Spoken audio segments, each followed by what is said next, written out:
Host Louisa. I'm a biomedical engineering graduate student at Ohio State, and I currently serve on MSA Student Council as the Biological Sciences co-chair. Co-hosting with me today is Jenna Wardini, and I'll let her introduce herself a bit. Hi, everyone.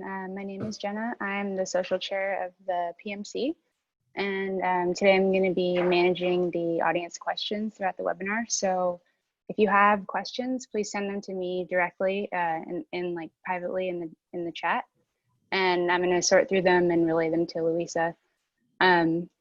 So if you have a question for a specific speaker, please include that in your question. And I'll be putting the names of the speakers as they are giving their presentations in the chat. Back to you. Okay, so let's get right into it. Our panelists today are application specialists from Protochips and Direct Electron. These are two of our PMC sponsors. If you're not familiar with PMC, it's a pre-conference event for students, postdocs, early career professionals, and it's organized by the MSA Student Council. It will look very different this year, but we're currently working on how to make it a fun and successful event. So our panelists are going to talk to us about what it is to be an application scientist and what it takes to get there. But first, I'd like each of you to introduce yourselves and briefly explain your role at your respective employers. And I'll just start with you, Barnaby. Yeah, sure. So my name's Barnaby Levin. I'm the materials application scientist at Direct Electron. I'm originally from the UK. I got my undergrad degree in physics from Oxford University, then moved to the US and did a PhD in applied physics at Cornell University with Professor David Muller, where I was first introduced to TEM and used kind of a wide range of TEM techniques to study things like batteries, fuel cells, biochar for agriculture, paint from historic artworks, just to name a few examples. Then I moved to Arizona State University and did a postdoc with Peter Crozier, focusing on in situ TEM and vibrational eels. And then I joined Direct Electron in November 2019. Kate? Hi, I'm Kate Marusak. I work for Protochips. My first position at Protochips was marketing application scientist, and now I just got switched over to a product applications engineer, which is basically the same, similar, but we can talk about that later. But yeah, so this is my first position outside of grad school. I did grad school at Duke and undergrad at NC State.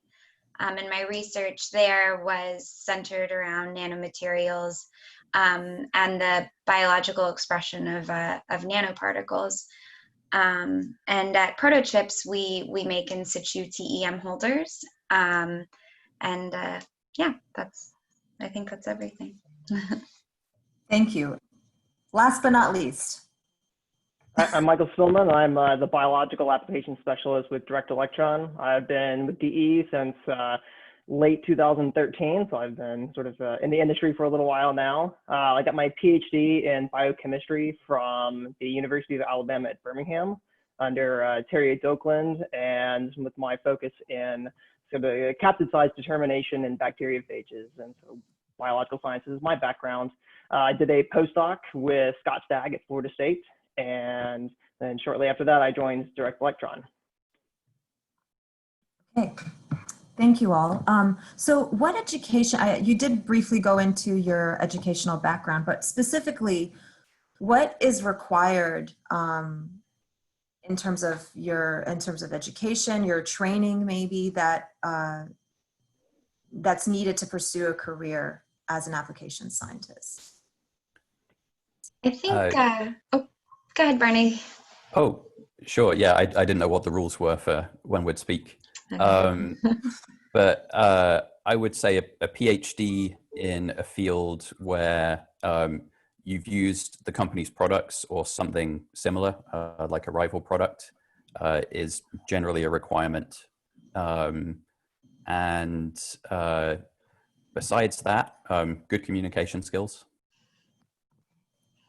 Yeah, I was going to say, honestly, it's easiest to get application scientist positions with companies that whose products you've used in the past, or at least products that you're familiar with.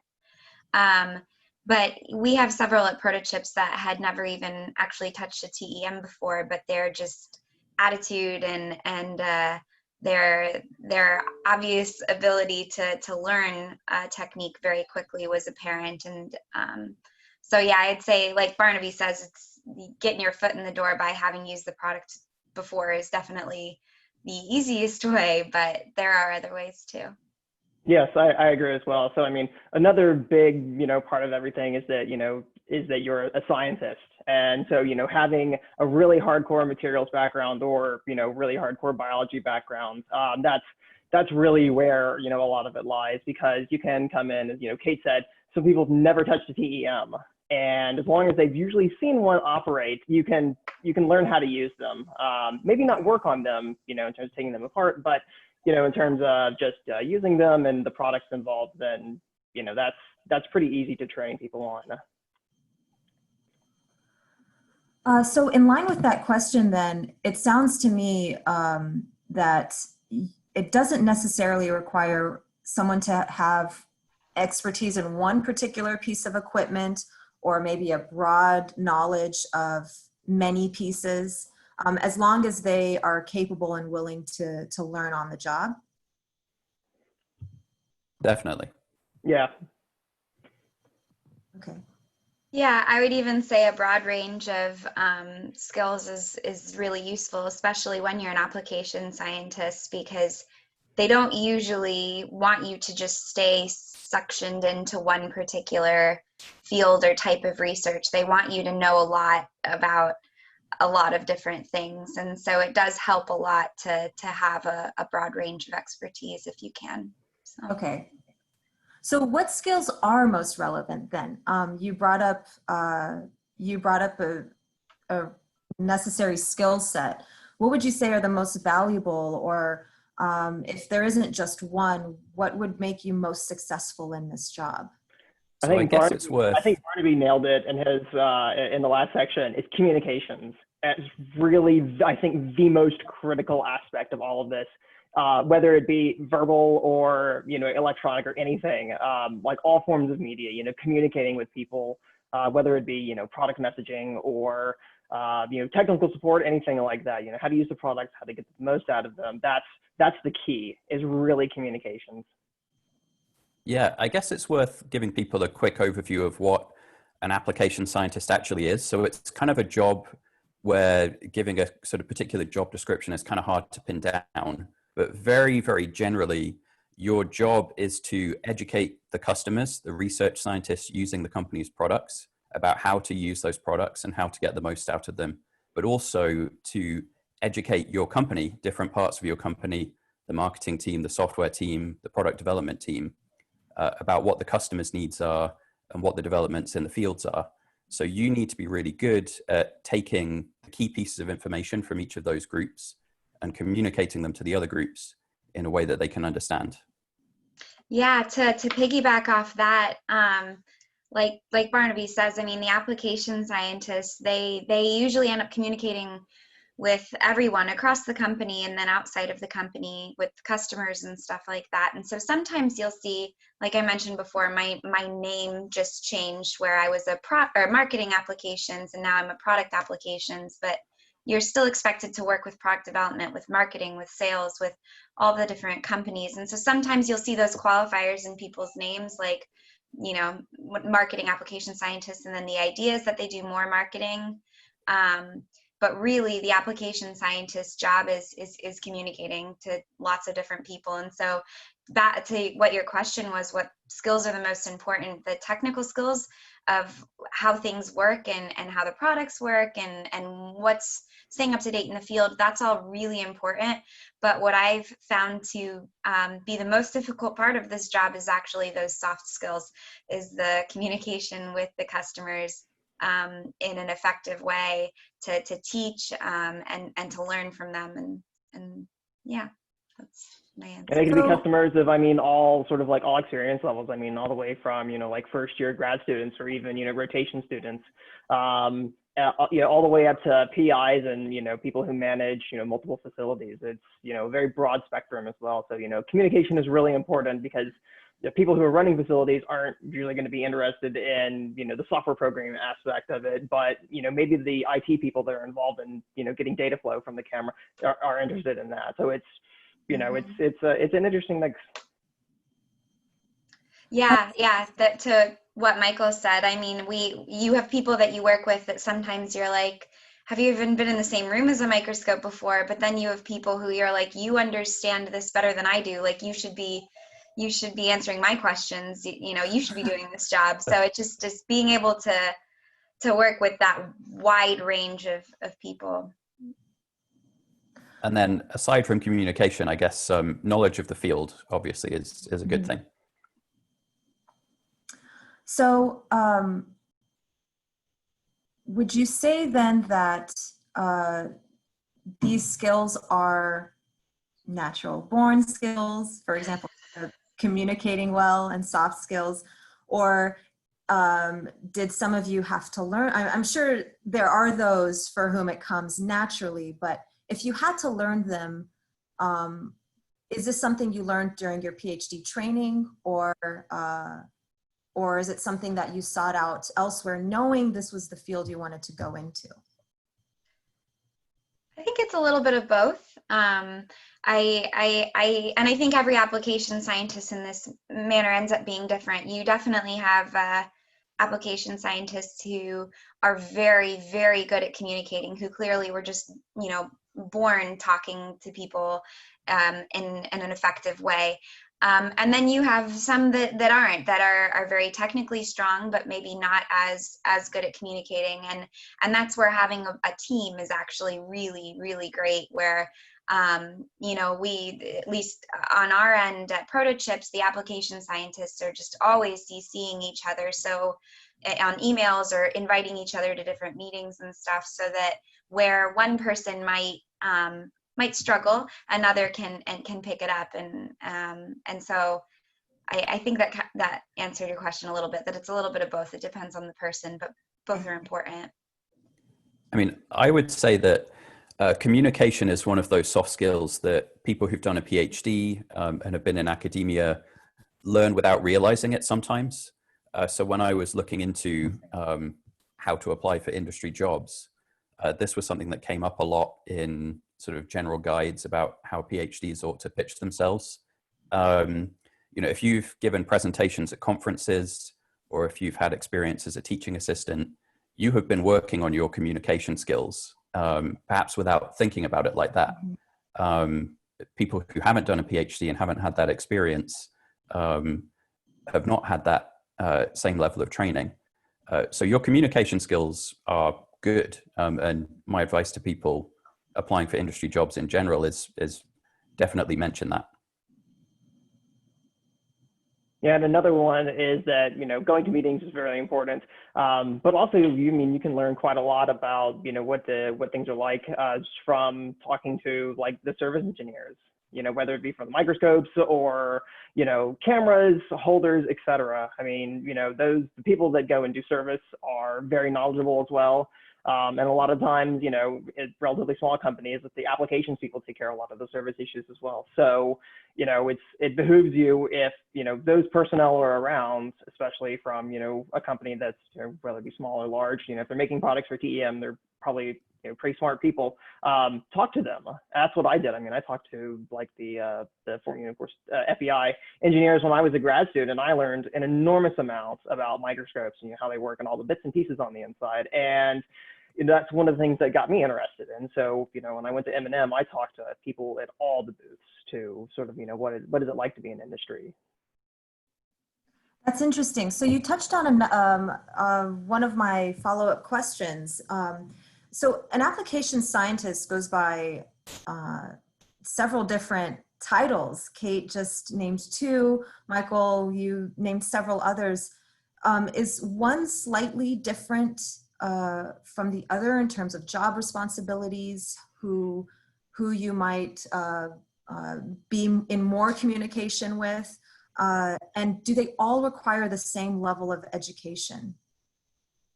So I'll start just because I touched on this a little bit earlier.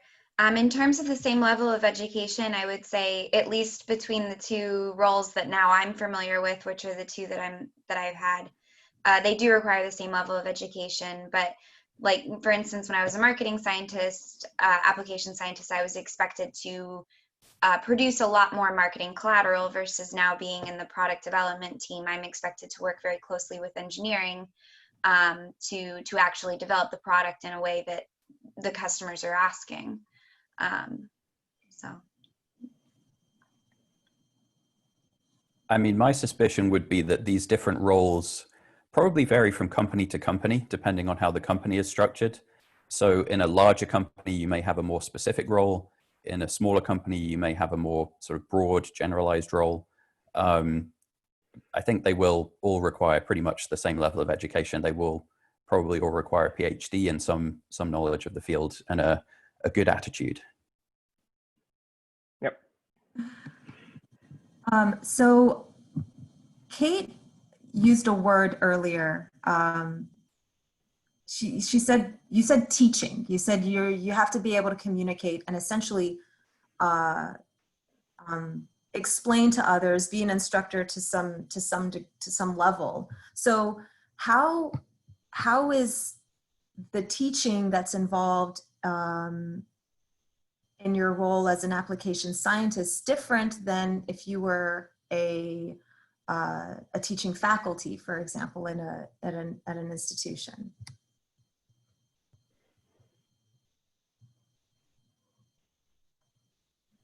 Yeah, so I can start it by teaching within the application scientist grouping. It's you're not teaching like you would lecture in a course where you're teaching maybe the fundamentals of a topic of a field. You're teaching more the applied part, right? So you're an application scientist, so you're explaining how to apply whatever it is that your company makes to a particular application. And so you're teaching, you're training, you're explaining how to make that connection. The other word I like to use sometimes is translator, because you're expected to translate what the product does to the application field. You know, there's some people, so for instance, in electron microscopy, there are people who use the word dose and people who use the word flux to mean how many electrons are hitting the sample. And they actually mean different things, but if you said one to one scientist, it might mean something completely different. And just knowing how to translate that. And so when I say teaching, that's more of what I mean. But I'm sure Michael and Barnaby have more to add on that one. So. Yeah, I think when Kate said translating, that's something that I generally think of as well. I mean, for example, when you're communicating a particular customer's need to the software team and then communicate back to the customer, the people working on the software team may well be professionally trained programmers. They might not be electron microscopists. So terminologies will be different. The things you put an emphasis on will be different. And so you have to be good at educating the customer and educating the software team about the other's needs and translating between the two. Exactly. You know, and touching on that is taking into account, you know, what can they now do with, you know, the new product or, you know, with the new software update that, you know, we have been working on, things like that. And, you know, working with the customers on, you know, a fairly detailed level, you know, whether it be, you know, what speed do I need to run the camera to, you know, look at this kind of reaction, or, you know, what kind of field of view do I need to see, you know, like these viruses assemble. You know, a lot of those are, you know, topics that come up frequently. And that's, you know, that's part of, you know, teaching and training is, you know, working with our customers, and a lot of the time it's collaborating with them to, you know, develop new features and implement them and sort of and test them as well. And so, you know, not is it just applying, our skills in helping, these people make the most of their new products. But it's, also about doing science.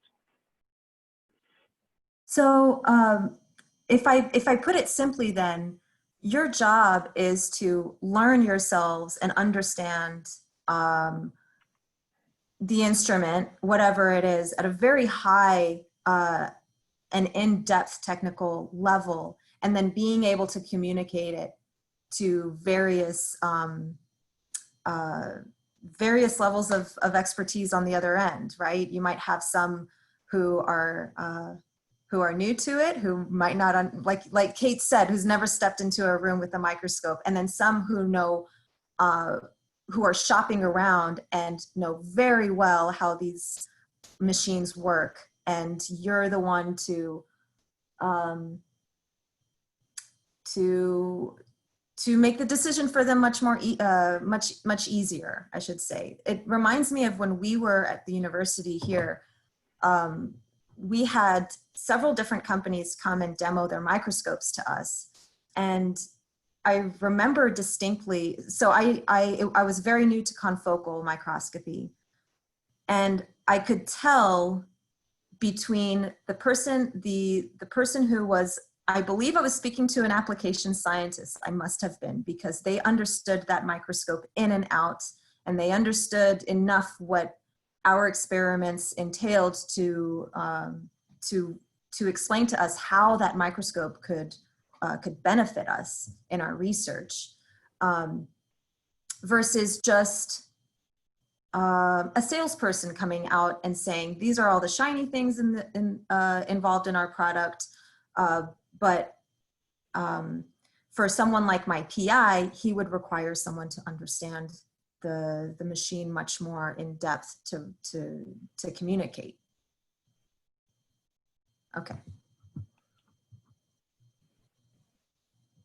I hope I was gonna say that's a good summary. And especially in terms of the sales part of it, what you'll often see on things like sales calls is the salesperson will bring along an application scientist with them, and the idea behind that being that the salesperson is there to have the discussion of the whole thing, the bells and whistles, the shininess, but then the application scientist is there as a technical support, so that when the questions get very technical, that the application scientists can show that they understand, and that the company has the expertise to help with all sorts of things. Thanks, Kate. Thanks for, okay. So we're moving pretty far ahead of schedule. So I'd like to open the floor for questions, and I do see that Jenna has received some, so I'll move to those. The first one is, if you can talk about the differences between careers in application scientists versus research and development roles or field sales.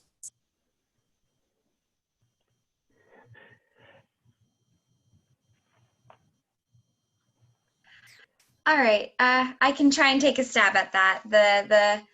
The simple answer is that it just depends on the company. I mean, you can say broad overarching things like, okay, if you're going to be a sales specialist, that means you're probably going to spend most of your time in front of customers, traveling, or communicating with customers and trying to get sales. If you're in product development, you're probably going to spend most of your time developing the products in a lab, or however it is that your products are being made, versus if you're in marketing or application scientist, then you're going to be kind of all over the place, and especially so Protochips is a smaller company. I would say it's over 50 people, but smaller company, and so everyone has different roles and projects, but it's also very similar. You're always communicating with all of the different departments, and so yeah, the broad answer I would say is that it really does depend on what company you work for, but there's a lot of crosstalk between all of the different roles. Yeah, and DE is the same way. That, that's a really good summary, Kate. That, as I think we're smaller than about 20 people at DE, so we're a fairly small company, and so we wear many hats for many different roles. And so, I get dragged into sales, sales calls and marketing, meetings, things like that, product development, all of that, R&D, whatnot. And it comes down to that. My role as an application scientist is that, I want to bring my knowledge of, the life sciences, and apply that for, whether it be sales or marketing, or R&D, et cetera. And, that's where I'm coming from. I want to give my perspective as a scientist, as a user of these products, and, how can we, make these better to, essentially, enable customer success. I guess the three different roles that you talked about in the question probably all require different educational backgrounds and training. So obviously, if you're going to be in sales and marketing and you want to jump straight into that, it would be very helpful to have an educational background in sales and marketing.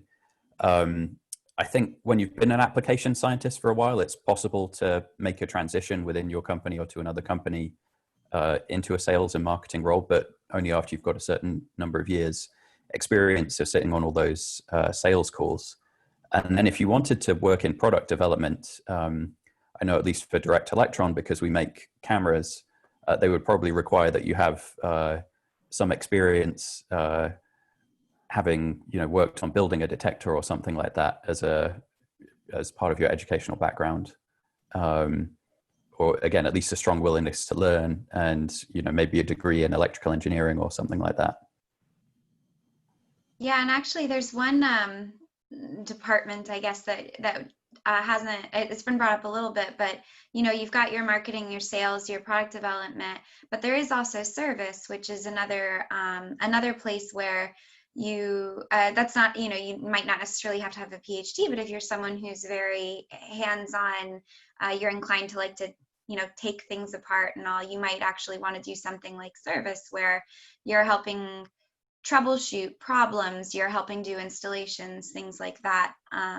So that's another, for students who are thinking about going into industry, there are several different roles that you can go into, and a lot of it is what you think you're interested in. And so that's the sort of thing that I would say at the interviews or when you're doing your job search. If you think you want to be in product development, then that's something that you really want to communicate to the potential employer. Like, by the way, it's important to me that I get to help build these things or engineer these things. You just have to make sure that you're communicating that. Versus if you want to go into more of a sales role, you could say, oh, I want to be maybe application scientist, but I'd like to focus on sales. And so just making sure to communicate that. A lot of times the company will have a very specific need, a role that they need filled.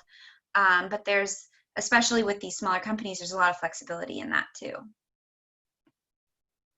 So it sounds like under the umbrella of application scientists, there's a lot of freedom depending on your particular interests.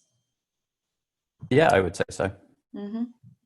And it also sort of depends on the size of the company as well. So for someone like Thermo Fisher, they'll have, an application scientist that is essentially that their whole role is to go to one customer site and make everything work for their workflow. And that's their job. Like, they go there, they make it work, they show them how to do everything.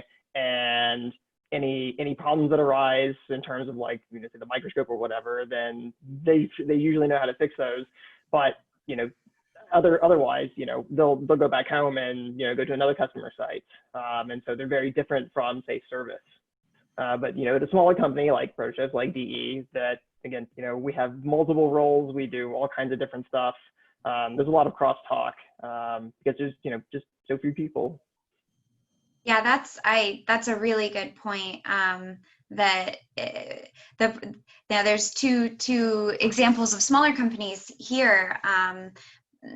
So our experiences are going to be very different from an application scientist who does work at Thermo, like Michael just said, where you might be sectioned into a little bit more specific of a role or a field or even a region, right? You might only have one region as opposed to being global. But there's also, there's pros and cons to that, right? The small company versus the big company. I mean, I really love working for the smaller company because I love the flexibility, for instance.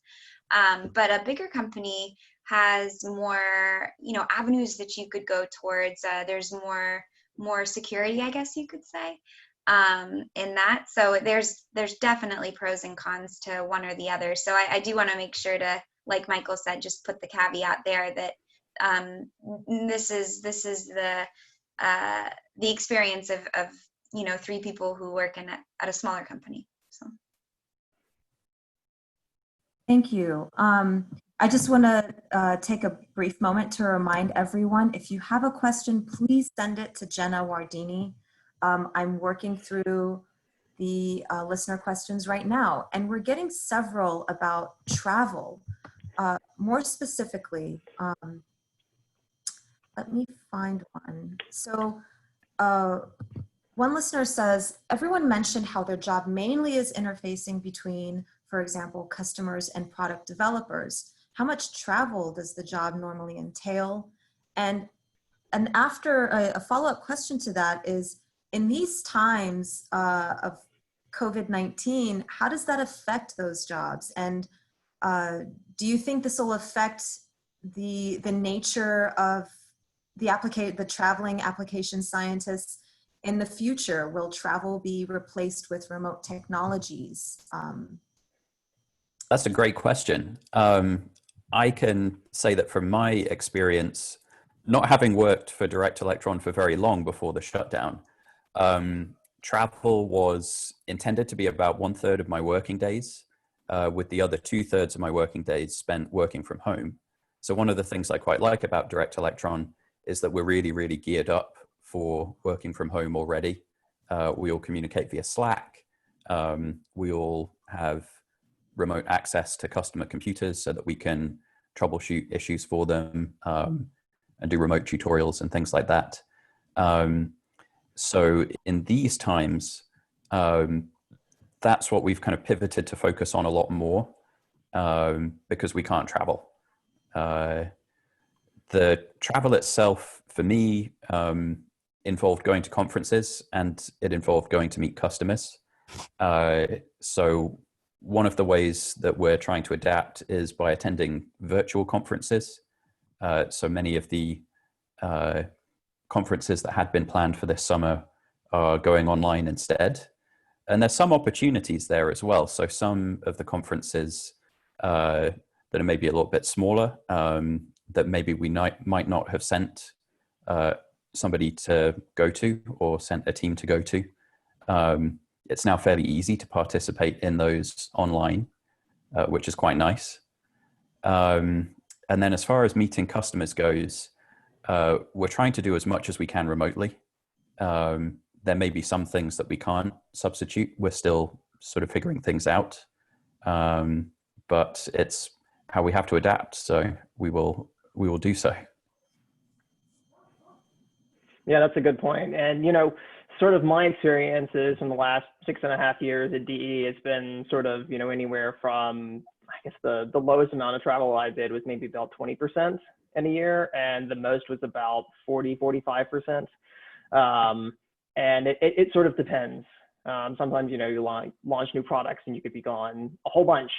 And if it's all sort of, in between year or in between years, then sort of, it can die down. But, it's the traveling aspect, not necessarily how long you're gone, but how frequently you're gone, I think is my take on it. And so, if I'm gone for a week or 2 weeks, that's not so bad. But if I'm gone, a week or 2 weeks or even, 1 or 2 days, but I'm gone, 20 weeks out of the year, that's a lot. It's more of the frequency of travel rather than sort of the length of the trips themselves. But of course, once you hit about 3 weeks of a single trip, then that's about as much as I think anyone could really tolerate. That's for sure. Yeah, I think it's another one of those things that it does depend on the application scientist, but a lot of, I mean, there's a lot of travel, as Barnaby and Michael just said.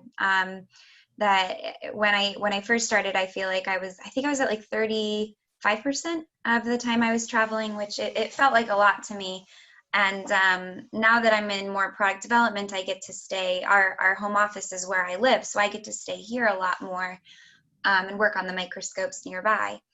But in terms of that travel, it looked like we did a lot of conferences. You would go to customer sites and give demonstrations of how to use the product, have meetings with potential customers, those kinds of things. Now, to your question about COVID, it has changed a lot, and actually, it's funny to talk to my fellow application scientists at Protochips, because everyone is kind of stir crazy at this point, because they're used to traveling. They're used to leaving their home and not working from home all the time.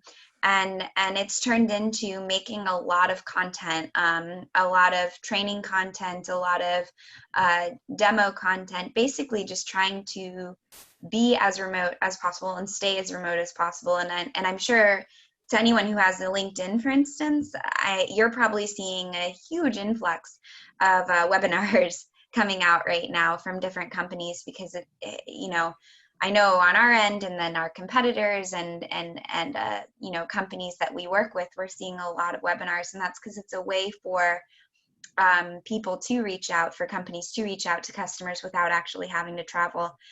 I don't know how much of that is going to stay put when this blows over. I mean, are we transitioning permanently to more remote roles? I would imagine it's going to be somewhere in between, going completely back to normal, where you're doing a lot of travel, versus being completely shut down now and doing everything remotely. I do think it's going to change the landscape, but maybe not as completely as it has at this time, is my opinion. That actually might be I should say the increase in webinars might be the very, very thin silver lining, because I learned so much in the past few weeks watching these that I wouldn't have had the opportunity to do prior. I mean, we get demos coming to campus, but those are sparse, and even when they do come, you really have to have time in to sit and work on it, rather than and those are beneficial, of course, in their own way. But the webinar, you sit for an hour and you get a detailed lecture on what the machine can do. Is I hope that doesn't go away too much once this all calms down. Yeah, I agree. I've been watching a lot of webinars, and I don't enjoy helping make them, but I really enjoy watching them. So it would be nice if that is something that stays put.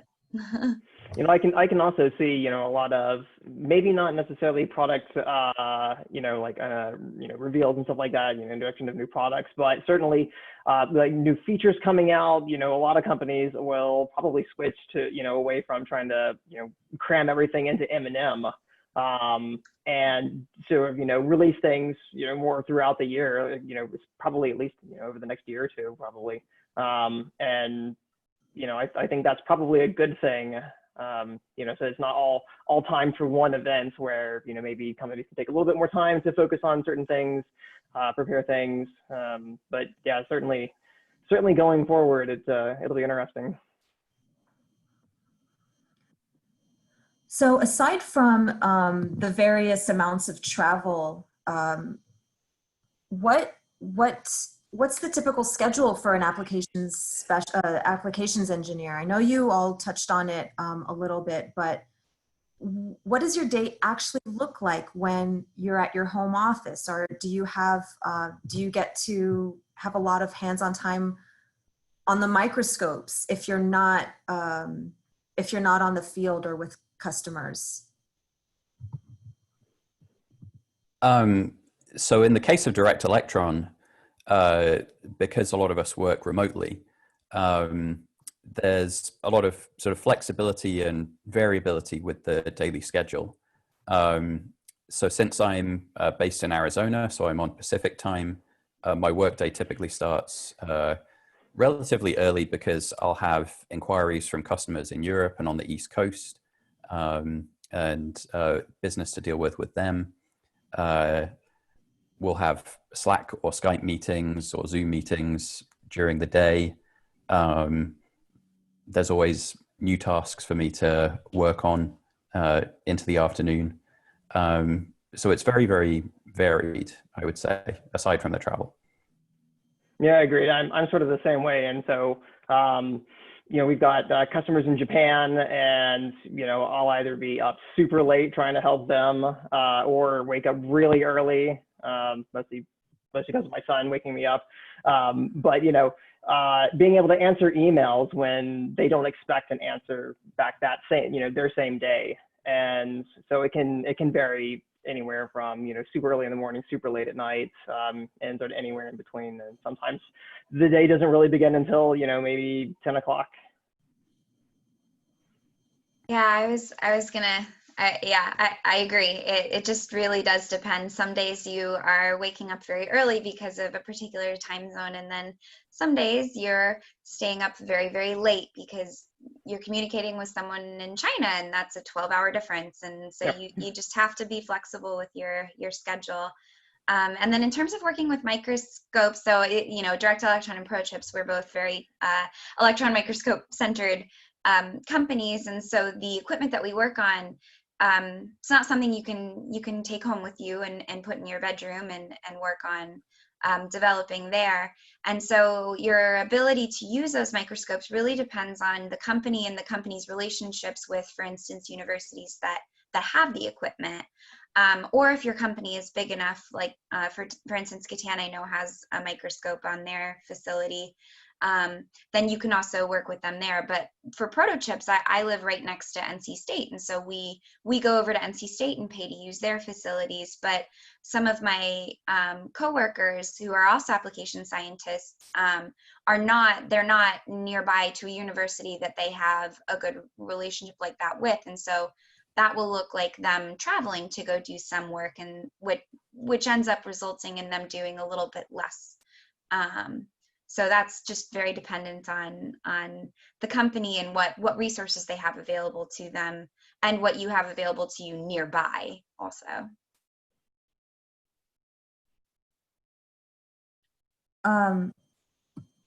So what opportunities are there for application scientists to advance into more leadership or managerial positions?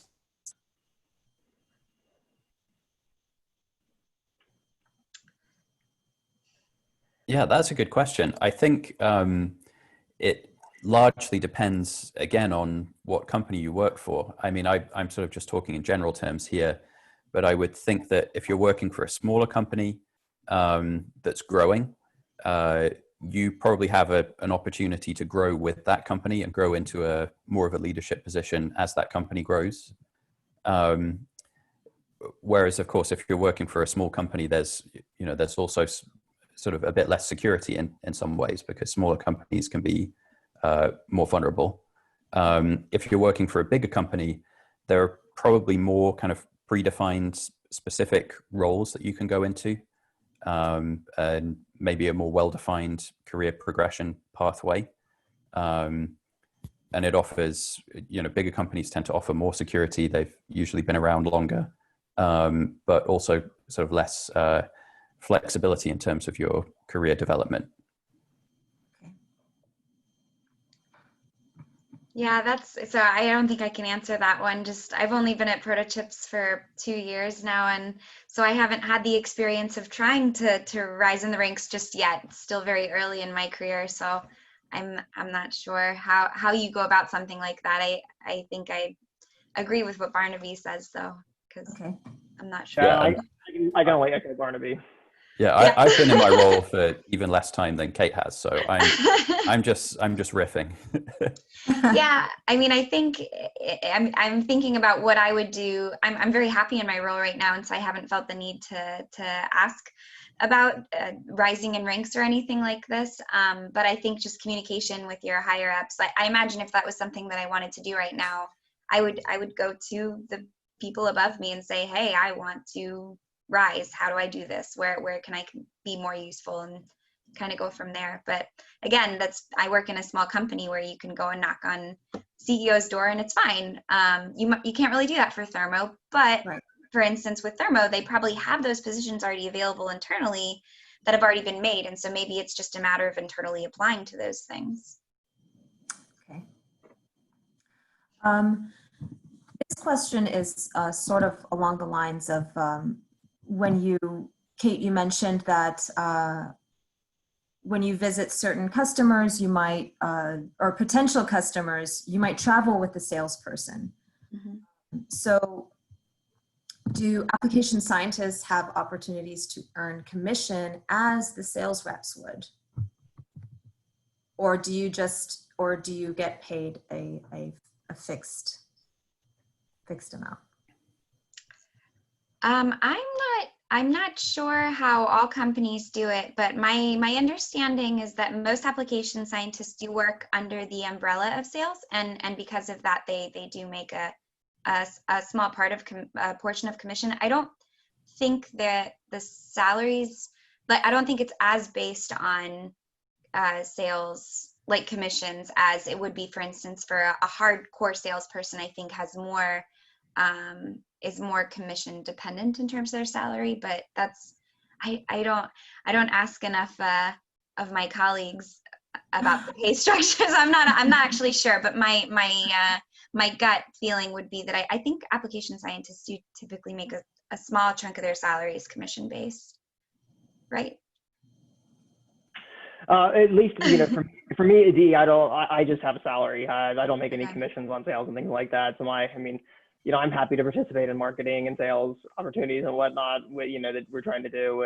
But when it comes down to it, my heart's in science, and I just want, the customer to be successful, with our product.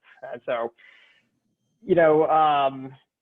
I enjoy doing a little bit of marketing. I'm not much of a salesperson, but you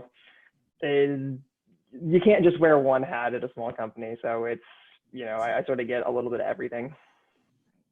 So because I joined Direct Electron recently, the terms and conditions of my job offer are still fresh in my mind. And there was a section in there about there's an opportunity to earn some commission if you contribute strongly to a sale. Although I haven't been around to take long enough yet to take advantage of that. But the opportunity is there in principle. Okay.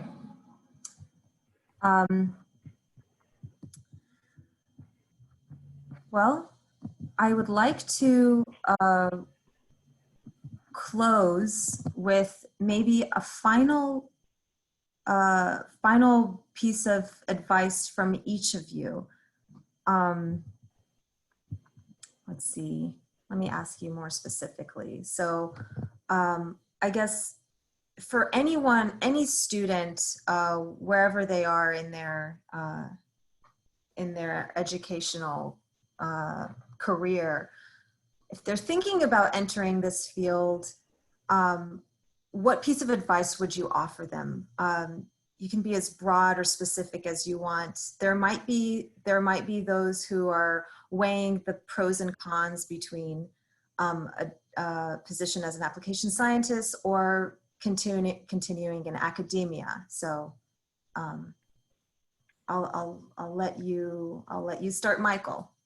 Okay, so I'll tackle that last part. I think the big difference between if you want to go into industry, if you want to stay in academia, typically comes down to, do you want to run a lab? Do you want to run a lab? Do you want to be a staff scientist or, like a permanent postdoc?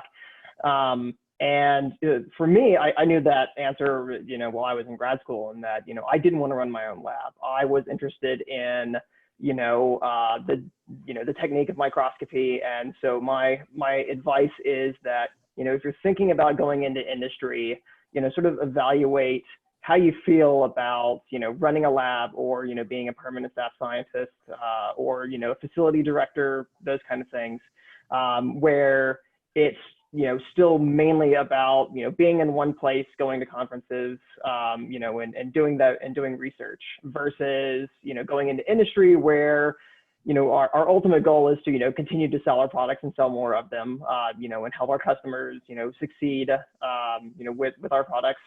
And it's slightly different, but, at the end of the day, we're still scientists, it's in our title. And, we will obviously favor our products, but, I like to do research, and so I still collaborate with other scientists. And so, I used to do a lot of travel. We'll see how things, go moving forward. But, at the end of the day, it's sort of, do you want to stay in one place, or, do you enjoy traveling? Because at the end of the day, you're going to do science in either place. Okay, Barnaby, do you have any words of parting advice? Sure. Yeah. Well, I guess if we're talking industry versus academia, I was always on the fence between the two.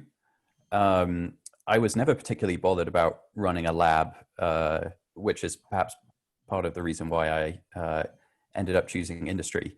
But one of the big things that really sort of pushed me towards industry was the greater flexibility. So I'm one of many people who has the two-body problem. Getting two people to move together to get university jobs somewhere that they both consider desirable to live was something that just didn't seem realistic or appealing. And one of the nice things about working in industry is there's kind of a wider range of opportunities out there, and they're not all tied to a particular place. So with Direct Electron, I'm able to live wherever I would like, or wherever is convenient for me, as long as I'm available to support customers, and when we're allowed to travel again, to travel. And so sort of, thinking about my circumstances and what I wanted out of life, and what I did want and didn't want to sacrifice, was kind of more how I made my decision to go into industry. And then I guess if we're talking general pieces of advice for people thinking about industry careers, is network. So networking was kind of key to me getting hired.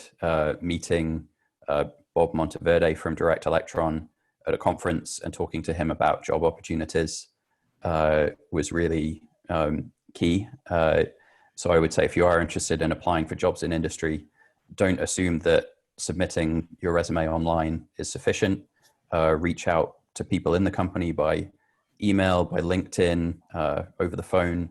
When we're allowed to travel again, don't be afraid to go up to industry booths at conferences and talk to them about job opportunities. That's part of the reason why they have their booths there in the first place. Great, thank you. That was great. Yeah, and I'll just so the two-part the industry versus academia, I would say for me, I was also on the fence, especially when I went into grad school. I was leaning more towards academia, and the age-old story of by the time you get through your PhD, you're tired of it, and so you think you might want to move on. I will say, if you have a particular interest of research that you really do want to stay focused on, you probably don't want to go into industry, because in industry you have to follow the market. And so, today it might be perovskite research, but tomorrow it might be the cryo or something like that. It's going to change. And so you don't get the flexibility to decide what you're studying as much. But like Barnaby says, there's just a lot of flexibility in being in applications in industry. You just have to be flexible with the things that you want to focus on. In terms of general advice, I would say, yeah, networking is super, super important. But even more broadly, something that I struggled with after defending my PhD, and I still struggle with, is that imposter syndrome, where I thought that after I got my PhD, I would feel like I was just a genius, like I had done it and that was it, and I was good to go. And that actually never goes away, but you start to realize it never goes away for your colleagues either. And so we all just need to ignore that voice in our head that tells us we're not, we're fooling everybody into thinking that we're smarter than we are, and just approach situations with confidence, and just know that, it's not true. So That was great. I took so much from that myself. Have no doubt everyone else did. Kate, Michael, Barnaby, I want to thank you so much for your time, your insight, your invaluable advice. We're sharing your emails with you, with your emails with the listeners. So they might have follow-up questions coming down, or they might try to practice their networking skills. But thank you again for joining, for being a part of this webinar. Thank you so much to the listeners for joining in and your questions. I hope wherever everyone is, you stay safe, and we can soon meet again in person, if not this August, virtually at M&M and hopefully the pre-meeting Congress. That's it. Thank you for having us. Thank you very much. No problem. Thank you. Stay safe.